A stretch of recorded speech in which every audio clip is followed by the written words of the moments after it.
नमस्कार दोस्तों, एक बार फिर से आपका स्वागत है मेरे YouTube चैनल घरेलू उपचार में एक नई वीडियो में। दोस्तों, आपका बहुत बहुत धन्यवाद मेरी वीडियो को देखने के लिए। आज की इस वीडियो में हम बात करने वाले हैं कि नवरात्र में किन कामों को करने से बचें, नहीं तो जीवन में घोर अनर्थ हो जाएगा। दोस्तों, आप सभी को शारदीय नवरात्रि की बहुत बहुत शुभकामनाएं।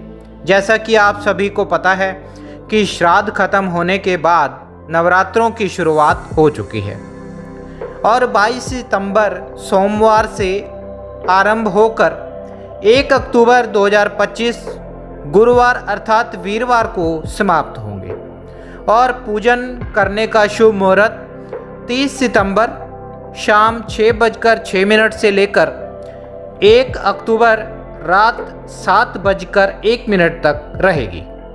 और अगर रोजाना पूजन की बात करें तो ब्रह्म मुहूर्त प्रातःकाल 4:37 से लेकर 5:25 तक रहेगा और संध्या काल में पूजन का मुहूर्त शाम 5:42 से लेकर 6:30 तक पूजा का शुभ मुहूर्त रहेगा। दोस्तों, हम सभी नवरात्रों का व्रत रखते हैं और पूजा अर्चना करते हैं और अपनी मनोकामनाओं को पूर्ण करने के लिए प्रार्थना भी करते हैं। लेकिन कुछ कार्य ऐसे हैं जिनको हम भूलवश कर जाते हैं और वो कार्य हमारे जीवन का घोर अनर्थ बन जाते हैं और परेशानियों को झेलना पड़ता है। अगर आप इन कार्यों को नहीं करते तो 9 देवियां आपको धन धान्य से भर देती हैं और आपका भाग्य चमक उठता है। वो कार्य कौन से हैं जिनको आपने करना नहीं है, चलिए उनके बारे में बात करते हैं।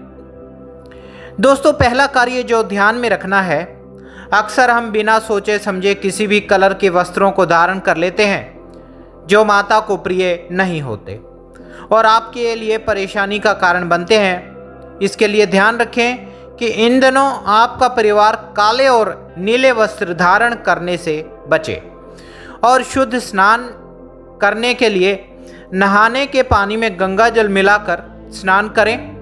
ऐसा करने से आपकी पूजा अर्चना सफल होगी और जीवन में परेशानियों का अंत होगा। दोस्तों, अगला कार्य जिस पर ध्यान देना है, जिस भी भक्त ने माता का व्रत रखा है वह पवित्रता का विशेष ध्यान रखे। माता के लिए प्रसाद बनाने के लिए पहले स्नान जरूर करें और बाहर से खाने का कुछ भी ना मंगवाएं। घर का बना हुआ प्रसाद ही माता को भोग में अर्पित करें जो शुद्ध माना जाता है और साफ व धुले हुए कपड़े पहनकर ही माता की पूजा अर्चना करें और आपको इसका शुभ फल मिल पाएगा। दोस्तों, अगला कार्य जिस पर ध्यान देना है, नवरात्रों में आप जो दीपक प्रज्वलित करते हैं उसके नीचे अक्षत यानी चावल अवश्य रखें। कई बार हम बिना अक्षत के दीपक रखकर प्रज्वलित कर देते हैं, यह बहुत बड़ी गलती होती है। ऐसा ना करें जो आपकी पूजा में बाधा डालते हैं। इसलिए दीपक के नीचे अक्षत जरूर रखें और अपनी पूजा वंदना करें। दोस्तों, अगला कार्य जिस पर ध्यान देना ज़रूरी है, अक्सर हम माता को आरती पूजन के बाद भोग लगाते हैं। यह गलत करते हैं। हमें भोग लगाने से पहले घंटी ज़रूर बजाएं, पूरे घर में बजाएं।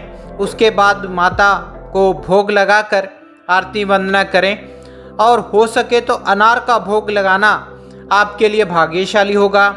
जीवन की सारी बाधाओं का अंत होगा। जीवन भर परेशानियों से आप बचे रहेंगे और जीवन में सुख समृद्धि धन दौलत वैभव की आपको कभी भी कमी नहीं होगी और जीवन आपका सुख में बनता चला जाएगा। दोस्तों, इन कामों को विशेष पर ध्यान रखें। तो दोस्तों, ये थी आज की वीडियो। कल फिर मैं कुछ नए नुस्खे कुछ नए उपाय लेकर आऊँगा। तब तक के लिए मेरे चैनल को लाइक शेयर और सब्सक्राइब करना ना भूलें। Thank you.